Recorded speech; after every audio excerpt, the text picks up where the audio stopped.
जो बहुत सोता है उसको कभी योग सिद्ध नहीं होता। सच्ची मानिए, 3 घंटे नींद में काम हो जाता है,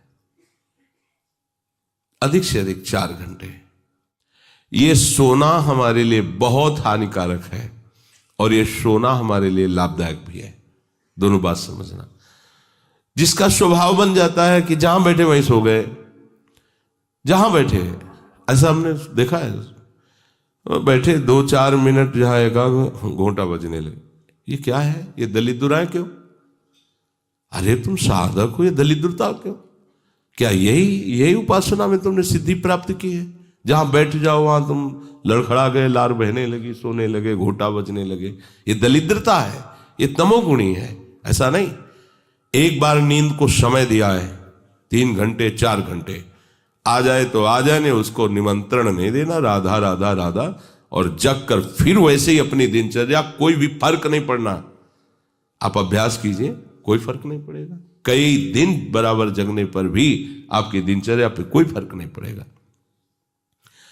जो अपना स्वभाव बिगाड़ रहे हैं वो अपना नाश कर रहे हैं। अधिक पड़े हैं, सो रहे हैं, ये ठीक बात नहीं है। बार बार जो अधिक पड़े रह करके सोने का अभ्यास किए हैं, वो कहीं भी रहे, उनको बार बार नींद सताएगी। पड़े रहने में जिनको सुखानुभूति हो रही, सोने में जिनको सुखानुभूति हो रही, वो भजन क्या करेंगे? जो ज्यादा नींद लेते हैं उनकी गाढ़ नींद कभी नहीं होती है। मतलब अब सो चुके, थक गए, ऐसा नहीं आएगा। उनको बहुत प्रकार से विघ्न पड़ने लगते हैं, स्वप्न आदि आने लगते हैं, नींद का स्वरूप लंबा हो जाता है, 10 घंटे 12 घंटे। हमको एक ने बताया था कि हम केवल भोजन के लिए उठते हैं और अपने कमरे में ही पड़े रहते हैं, 18 घंटे वो सोते हैं। वह क्या जीवन आपका है? ये जीवन है? सोना बहुत हानिकारक है। अरे हम परमार्थ के पति के, जितनी बार नाम जप कर लिए वो हमारे बैंक में जमा हो गया। सो के क्या बर्बाद करना है? 3 घंटे 4 घंटे, इसके 5-6 घंटे वो उनके लिए है जो बहुत श्रम परायण है, परिश्रम करते हैं शरीर से, साधक के लिए नहीं। 3 घंटे पर्याप्त है। आप अभ्यास करके तो देखिए, 3 घंटे में आपको बिल्कुल 24 घंटे के लिए तृप्ति मिल जाएगी। हाँ बिल्कुल ठीक है, अभ्यास कर लीजिए। दिन में लेटे रहने पर भी 1 मिनट नींद नहीं। अभ्यास कीजिए। अभ्यास अमृत है और अभ्यास ही मृत्यु है। आपने जैसा अभ्यास कर लिया, अमृत का अभ्यास किया तो अमृत है, और मृत्यु का अभ्यास किया तो मृत्यु है। भोगों का अभ्यास करना, सोने का अभ्यास करना, प्रपंच में अधिक रुचि रखना, ये सब मृत्यु है। नामामृत, लीलामृत, रूपामृत, धामामृत, इसका अभ्यास करो, अमृत है ये। शरीर उसका बहुत सोने पर भी आलस्य से भरा रहेगा। आलस्य के कारण वो भजन में जे भी बैठेगा 2-4 मिनट में ही माला छूट जाएगा और नींद आ जाएगी। ऐसा दर्शन होता है। वो बहुत कोशिश करते हैं, बस ऐसे हो जाते। ये कैसे हो गया? तुम्हारा क्या अभ्यास है? ऐसे कैसे कोई हम पे ऐसे कैसे हावी हो सकता है? कोई हमारे ऊपर ऐसा कैसे शासन कर सकता है? चाहे नींद हो या काम हो या क्रोध हो, आप क्या हो? आप समझो, आप भगवान के अंश हो और आप इतना अधीन होते चले जा रहे हैं शरीर के। सत्संग हो रहा है, आप मुंह बगाड़ के सो रहे हैं। कीर्तन हो रहा है, आपको झटके नींद के आ रहे। धिक्कार है आपको जीवन को। आप साधक हो, आप उपासक हो, ये क्या हो रहा है? जहां आपको संपूर्णतया सावधान होकर चैतन्य रहना है, वो आप सो रहे हो। कैसी आपकी दिनचर्या, कैसी आपकी साधना है? आप हो क्या? विचार करना चाहिए। डांटने की विषय नहीं है, कोई तुम्हें जगाए विषय नहीं है। भगवत कृपा से जीवन में कभी अलार्म नहीं बजाया कि हमको इतने बजे उठना है, पता नहीं उठ पाए कि ना उठ पाए। अभ्यास योग युक्त चेतसा नान्यगामिना। ऐसी स्थिति हो कि हम उठ ना पाए तो बात अलग की है। नहीं, बख्शना नहीं इस शरीर को, अब भाई हमें चलो हम नहीं आ रहे, ऐसा नहीं। अगर सांस है, दम है, बिल्कुल इसको बख्शना नहीं। हम केवल आपको उपदेश नहीं कर रहे, बख्शना नहीं। शरीर के प्रति इतना प्यार नहीं दिखाना कि वो हमारे प्यारे से हमको दूर कर दे, ऐसा नहीं। ये जड़ वस्तु है, ये चैतन्य नहीं है। तुमसे ये चैतन्य है। तुम अपनी चैतन्यता को समझो, इसके अधीन हो रहे हो। ये तो बहुत बुरा लगता है जब कोई साधक सत्संग में या माला लेकर भजन करने में या पाठ करने में सो रहा है, तब लगता है। ग्रंथ सामने खोड़ा है, थोड़ा पाठ कर ऐसे ऐसे। एक जगह दर्शन कर ले जाते थे, वो भागवत का स्वाद है। वो श्री जी के सामने भागवत पढ़ते पढ़ते नाक और माथा पूरी भागवत में रख दिया, और 2500 लोग आ जा रहे हैं ऐसे। तो उनको जैसे कहते हैं, पंडित जी श्री हरिवंश, हाँ हाँ श्री हरिवंश। अब ये हो क्या रहा है, ये क्या हो रहा है? अगर आपके अंदर नींद है तो आप चैन से 1-2 घंटे सो लिए दीजिए और फिर बैठिए, चैतन्य होकर बैठिए।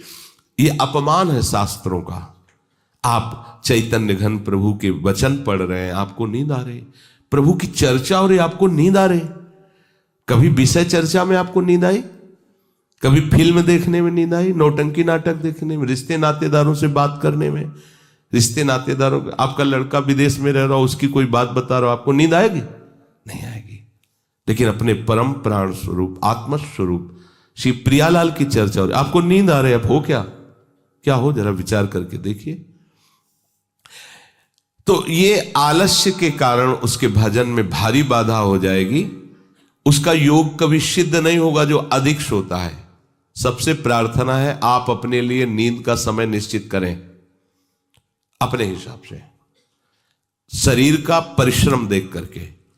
अब जैसे जो उपासक रात भर सेवा में लगे रहते हैं, हम उनके लिए कहेंगे कि चाहे दिन हो चाहे रात हो, आप 4-5 घंटे आराम से सोइए। प्रार्थना है कि सोइए, क्योंकि आप जवान साधक हैं। सोएंगे तो आपकी इंद्रियां फिर भजन में लगेंगी। आप अपने को देखिए, यदि आप कोई सेवा बल वाली नहीं करते हैं तो 4 घंटे से ज्यादा आप रहेंगे। अच्छा उपासक 3 घंटे में हो जाता है। अब आप लोग देख लीजिए, अपनी एक दिनचर्या में नींद का समय आप निश्चित कीजिए, और जो निश्चित कीजिए उसे कम से कम 10 वर्ष तो निभाइए। यहां 2-4 दिन में दिनचर्या बदल जाती है, ऐसे नहीं होना। साधु का ऐसा नहीं होता।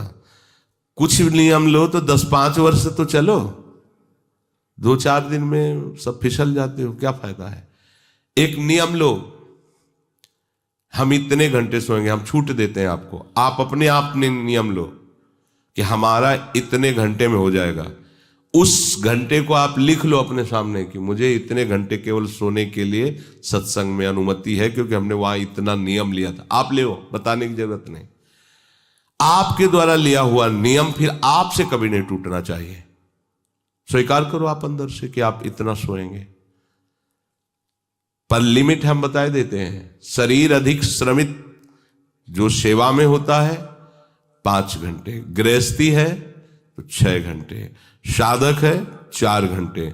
भजनानंदी को कहना ही नहीं पड़ेगा, 3 घंटे में हो जाता है। इसी के अंतर्गत आप चयन कर लीजिए। 6 से 7 में मत बढ़ना, क्योंकि सत्संगी हो, इतना भारी श्रम तुमसे नहीं होता। बलराम ब्रजवासी है, 20 वर्ष की बात बता रहे हैं, एक दिन की नहीं, 20 वर्ष की नित्य दिनचर्या से वृंदावन की परिक्रमा, और कितनी मेहनत से चक्की चला करके 150 रुपया करके घर परिवार चलाना, संत सेवा करना, सत्संग सुनना, ये सब गृहस्थ है, परिवार है, भागे घूम रहे हैं परमार्थ के लिए, नंगे पैर पूरे वृंदावन। 20 वर्ष पानी गिरे, पत्थर गिरे, कोई मतलब नहीं। इतनी इतनी एड़ी फट गए एकदम। अब उनको क्या कहोगे? साधु नहीं कहोगे तो क्या कहोगे? ब्रजवासी हैं, रात दिन प्रभु का नाम स्मरण, सत्संग, परिक्रमा सब कर, और मेहनत उठा उठा के बोरा भर बेचना, उसमें कहीं 10, 20, 50 रुपया बचा लेना, परिवार का पोषण करना। आपके लिए तो कोई सेवा ऐसी नहीं मेहनत वाली, फिर आप इतना लंबा सफर कैसे सोच सकते हैं? वो गृहस्थ होते हुए 2-2:30 बजे जगते हैं, तब अपनी दिनचर्या पूरी करते हैं। हो सकता है रात्रि के 10-11 बज जाते हो, दिन में वो चक्की में रहते, कब सोते होंगे? और 20 वर्ष की दिनचर्या हम उसकी बता रहे हैं। आप विचार करो, आप साधक हैं, आप विरक्त हैं, या आप संसार से निवृत्त होकर वृंदावन वास करें, आप कितना सोते हैं? ये बंद करो, शरीर को सुखी करना बंद करो। ये शरीर को सुख देने की बात महादुख मोल लेना है। निश्चित करो आप अपने समय को सोने का। कर लिया? कर लिया? हाँ, अपना समय निश्चित करो। जो समय निश्चित किया हो, 4 घंटे, 5 घंटे, 6 घंटे, ये धाम है, यहां झूठ नहीं चलेगा। अगर 6 घंटे निश्चित किया तो 6.25 घंटे नहीं होना चाहिए। उसी को आप विभाजित कर लीजिए, 4 घंटे रात्रि में सो लीजिए, 2 घंटे दिन में सो लीजिए। आपको अगर 6 घंटे सोना है, 4 घंटे सोना है, 3 घंटे आप रात्रि में, 1 घंटे दिन में विश्राम। अगर आपका रात्रि में हो जाता है तो दिन में विश्राम की जरूरत नहीं। आपको इस पर आना पड़ेगा। आपसे कांच छुड़वा रहे हैं, मणि पकड़ा रहे हैं आपको, घाटे का सौदा। आप क्या कर रहे हो? मणि देकर कांच खरीद रहे हो, और आपका कांच छुड़वा के मणि। इंद्रनील मणि श्याम मनोहर 7 कुंभ तन गोरी, इनके समीप चलना है, इनकी जूठन पाना है, इनके साथ खेलना है। ये सौभाग्य प्राप्त करने के लिए जो असत धारणाएं हैं उनको मिटाना होगा।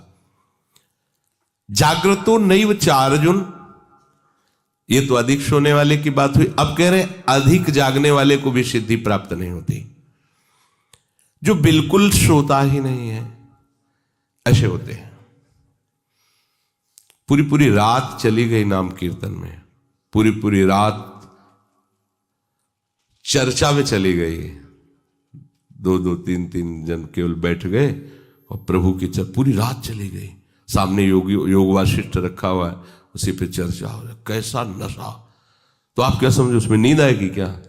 जो इंद्रियों को खुराक मिलनी चाहिए वो मिल जाती है।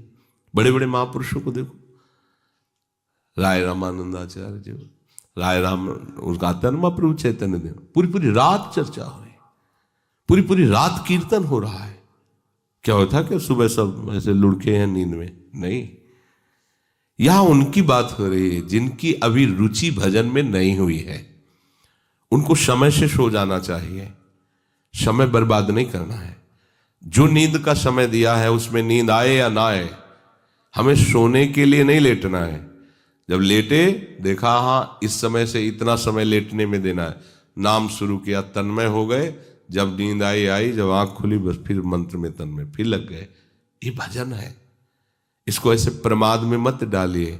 यहाँ दिनचर्या हो गई, अब पड़े हैं, करवट बदल रहे हैं, समय निकलता चला जा रहा है, आज सत्संग में क्यों नहीं आए, सो गए थे, ऐसा नहीं होना चाहिए। जो बिल्कुल नींद नहीं लेता उसका अभ्यास ठीक नहीं होगा, वो निरंतर भजन में बाधा पहुंचा देगा। जो ऊंचाई पर चढ़े हुए महापुरुष हैं वो सत्संग और नाम कीर्तन और भगवत चिंतन से ऐसी सामर्थ्य प्राप्त कर लेते हैं कि वो कई दिन भी ना सोए तो उनको विक्षेप नहीं होगा कि परेशान है, इनको तो नींद ही नहीं आई है। क्योंकि उनके जागने में इंद्रियों को वो सब मिल जाता है जो सांसारिक पुरुष को नींद में इंद्रियों को विश्राम मिलता है, उनको भजन में मिल जाता है। परंतु उस स्थिति तक पहुंचने के लिए समय से सोना आवश्यक है। जब विश्राम और इंद्रियों को खुराक नींद की मिल जाती है तो वो भजन में हमारा ज्यादा सहयोग करते हैं। इसलिए उचित समय निश्चित करो नींद का, और उतना ही आप उसको शयन के लिए दो, नींद आए या ना आए, ठीक समय पर उठ जाओ। उठने की प्रवृत्ति का होता है कि सबसे पहला काम, जहां आपकी घड़ी पे दृष्टि गई कि हमारा समय उठने, तो सबसे पहले बिस्तर से हट जाओ। आप ओढ़े हो उसको तुरंत हटाओ। गर्मी है, आप पंखा एसी जो भी चला, तुरंत पहले उसको बंद करो। सुविधाओं को पहले हटाओ, फिर बैठ जाओ। कुछ देर नाम जप, गुरुजनों का चिंतन, फिर अपनी दिनचर्या प्रारंभ। जो कंबल में ऐसे रजाई में ओढ़े ओढ़े ही सोच रहे अभी तो 2 बजने में 10 मिनट बकाया, 10 मिनट में उठ जाएंगे, तो ऐसा वो विक्षेप हो जाएगा कि वो 2 घंटे आपको समझ में नहीं आएंगे। फिर 4 बजे आप उठो, 4 तो 4, बहुत गलती हो गई। ऐसे नहीं किया जाता। अपने लोगों ने ऐसे अभ्यास नहीं किया, तुरंत फेंको, तुरंत खड़े हो गए। पता है कि बैठेंगे तो नींद आई जाएगी, चलते हुए भगवत स्मरण कर रहे हैं, जल पिया, शौच स्नान अपनी दिनचर्या में। ये चित्त हमारे वश में नहीं, हम चित्त के वश में है। जो चिंतन कराता है हम वही। कल एक उपासक प्रश्न कर रहे थे कि कभी कभी हमारा मन कहता है हम निहाल हो गए, कभी कभी मन हमको कहता कि कुछ नहीं मिला। तो तुम मन को गुरु माने हो क्या? मन को आराध्य देव माने हो क्या? मन को अपना मित्र माने हो क्या? ऐसे सलाहकार की क्या बात कि कभी कभी कहता है तुम जीवन मुक्त हो गए, कभी कभी कहता है तुम विषयी हो। उसकी बात थोड़ी माननी। वो अपनी स्थिति बता रहा है, मन तुम्हारी स्थिति नहीं बता रहा है। जब कभी भगवदानंद में तो मन कहता निहाल हो गया, और जब विषयानंद में तो लगता मैं फंस गया। तो तुम उसको देखने वाले हो, तुम उसको चलाने वाले हो, तुम ही से वो चल रहा है तुम्हारी शक्ति से, तो तुम रो काहे को रहे हो, व्यथित क्यों? मतलब कोई भी प्रश्न करने के पहले आपने चिल्ला के रो दिया, अब सब प्रश्न का रहस्य नहीं मिल पाएगा आपको, क्योंकि पहले ही देख लिया कि आप नहीं। गंभीर, किसी संत के पास जाने के लिए पहले गंभीरता पूर्वक प्रश्न करो। कोई भावुकता की बात आ रही है, आप रो देते हो तो अच्छी बात है। अब आप प्रश्न कर रहे हो, पहले तो चिल्ला चिल्ला कर रो रहे हो, पूरा वातावरण जो है आपने गंभीरता से रहित कर दिया। और दूसरी बात, आप समझोगा कि क्यों रो रहे हो। अगर प्रियाजू की प्राप्ति के लिए तो सभा में चिल्ला के रोने की जरूरत क्या है? प्रियाजू की प्राप्ति के लिए तो एकांत में रोइए, खूब नाम जप कीजिए। अगर सभा में आए हैं प्रश्न करने के लिए तो गंभीर रहिए और मुस्कुराते हुए प्रश्न कीजिए। ये रोना धोना नहीं, ये एकांत का विषय, अपने आराध्य देव के विषय में कभी भाव आ रहा है तो बात अलग की है। हम चित्त के अधीन हो गए हैं, बस इसको सुधार करना है। चित्त की 5 अवस्थाएं होती हैं, उसी को मन कहते हैं, उसी को बुद्धि कहते हैं, उसी को अहम कहते हैं, समझना। उसकी वृत्तियों के कारण अलग अलग नाम पड़ा है ना। पूरे को एक हृदय कहते हैं, बोले मैं हृदय से कहता हूं, मतलब संपूर्ण अंतःकरण से कहता हूं। अंतःकरण 4 इसलिए हो गए कि उसकी वृत्ति 4 है। एक का काम है निश्चय करना, संकल्प विकल्प करना, चिंतन करना और क्रिया को स्वीकार करना। एक ही हृदय में 4 बातें होती हैं। तो जो निश्चय उसे बुद्धि कह दिया गया, जो संकल्प विकल्प उसे मन कह दिया गया, जो चिंतन उसे चित्त कह दिया गया, क्रिया को स्वीकार करना उसे अहम कह दिया गया। है एक ही हृदय। उसी हृदय को हम जब बात करते हैं तो उसे 4 रूपों में करते हैं। तो मानो अगर मन की बात चल रही तो चित्त आ गया, बुद्धि आ गई, अहम आ गया। चित्त की बात चल रही तो उसमें मन आ गया, बुद्धि, क्योंकि एक ही हृदय की बात हो रही। तो 5 अवस्थाएं मानी गई हैं। बहुत ध्यान से सुने तो इसमें हम अपने चित्त को भगवदाकार कर सकते हैं। चित्त की 5 अवस्थाएं शास्त्रों में ब्रह्म ऋषियों ने मनन करके पाया है। मूढ़ता, मूढ़ अवस्था, क्षिप्त अवस्था, विक्षिप्त अवस्था, एकाग्र अवस्था और निरुद्ध अवस्था, ये 5 अवस्थाएं पाई गई हैं। इनमें 2 से भजन नहीं होता। जिनके चित्त में ये 5 में 2 पहली वाली अवस्थाएं जोर की होती हैं, मूढ़ अवस्था और क्षिप्त अवस्था, उनसे बिल्कुल भजन नहीं होगा। वो पाप प्रवृत्ति में ही चित्त लगाने वाले जन हैं, उनसे भजन बिल्कुल नहीं होगा। जिनके ये विक्षिप्त, एकाग्र और निरुद्ध ये गौड़ हैं, एकदम दबे हुए हैं, और मूढ़ता और क्षिप्तता ये जागृत है, बहुत विशाल, उनसे भजन नहीं होगा, साधन नहीं होगा। वो पापाचरण रत रहेंगे, दान पुण्य भी करेंगे तो अहंकार की धरा में होगा। अब यहां से शुरू होता है साधन। विक्षिप्त से कभी भजन होता है, कभी विषय चिंतन होता है। ये विक्षिप्त चित्त का होता है। कभी प्रभु अच्छे लगते हैं, कभी संसार अच्छा लगता है। अभी ये आगे पद्धति नहीं बढ़ी, ये विक्षिप्त है, पर ये अधिकारी है भजन का। इस अधिकार वाले उपासक को जब साधु संग मिल जाता है और सत्संग मिलता है, तब वो बार बार सत्संग के प्रभाव से विक्षिप्तता को अगली पद्धति में बदल देता है, एकाग्र। अब वो एकाग्र होने लगता है कि मेरे जीवन का उद्देश्य केवल भजन है, केवल प्रिया प्रीतम की प्राप्ति है। नहीं, अब संसार को मैं नहीं मानूंगा कि संसार मेरा है, संसार के संबंध मेरे हैं। सत्संग के द्वारा ये विक्षिप्तता एकाग्रता में बढ़ गई, और जब एकाग्रता में अपने आराध्य देव के चिंतन में तन्मय हुआ तो उसे आनंद मिलने लगा, तो सविकल्प समाधि में उसकी गति हो गई। सविकल्प, अभी विकल्प चल रहा है पर वो सम अवस्था को प्राप्त हो रहा, आनंद का अनुभव होने लगा। विक्षिप्त से भजन प्रारंभ होता है, एकाग्रता में उसको आनंद का अनुभव होने लगता है, और आगे है निरुद्ध अवस्था। चित्त के चलने की गति ही खत्म हो गई, अपने आराध्य देव में चित्त फंस गया, निरुद्ध हो गया। इसे कहते हैं निर्विकल्प समाधि। आप कोई कल्पना नहीं रह गई, केवल सम अवस्था, भगवदाकार वृत्ति, परमानंदमय। अभी ये चित्त प्रिया प्रीतम में हो गया। क्षिप्त अवस्था और मूढ़ अवस्था ये भजन नहीं होने देते। विक्षिप्त अवस्था से भजन प्रारंभ होता है, एकाग्रता में भजन का सुख मिलता है। इसके आगे जब एकाग्रता ऐसी बढ़ती है कि अपने आराध्य देव के सिवा कुछ चिंतन ही नहीं करता चित्त, तो उसे निर्विकल्प समाधि कहते हैं।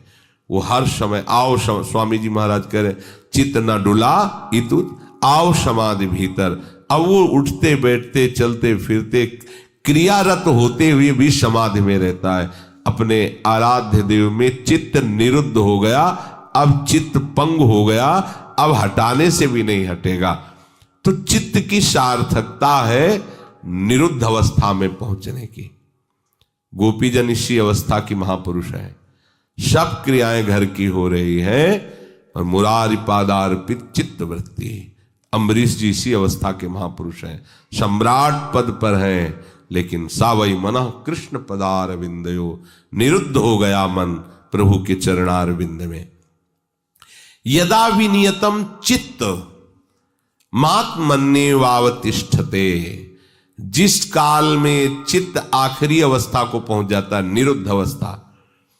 एकाग्रता में भी पहुंचना बहुत बड़ी सिद्धि है, पर अपने लोग जो सब हैं विक्षिप्त अवस्था में है।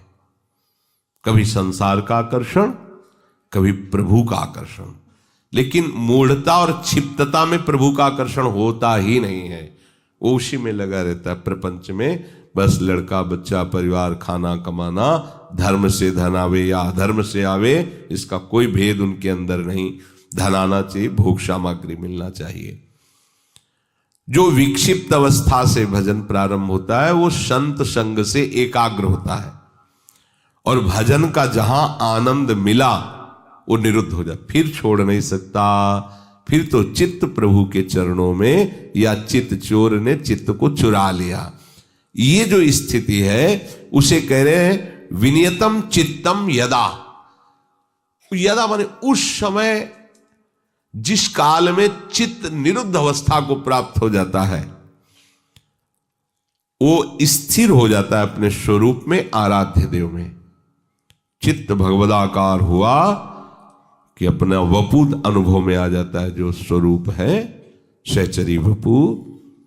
सहचरी वपु अपने आराध्य देव के समीप ही होती है, इसलिए आराध्य देव अलग से ध्यान में नहीं आते, अपने को वहीं देखता है, प्यारी जो प्यारे जो के समीप। जब राधिका श्याम प्रसन्न भये तब नित्य समीप सु खैंच लए, और हरिवंश समीप सदा तिनके, सुख संपत्ति दंपति जो जिनके। तो हम अभ्यास करें, हमारा चित्त विषयों में विक्षिप्त न हो, प्रभु के नाम रूप में एकाग्र हो, और ऐसा एकाग्र हो कि फिर चलायमान ही न हो, अर्थात निरुद्ध हो जाए, तो हमारी स्थिति प्रिया प्रीतम की समीपता का अनुभव करने लगे।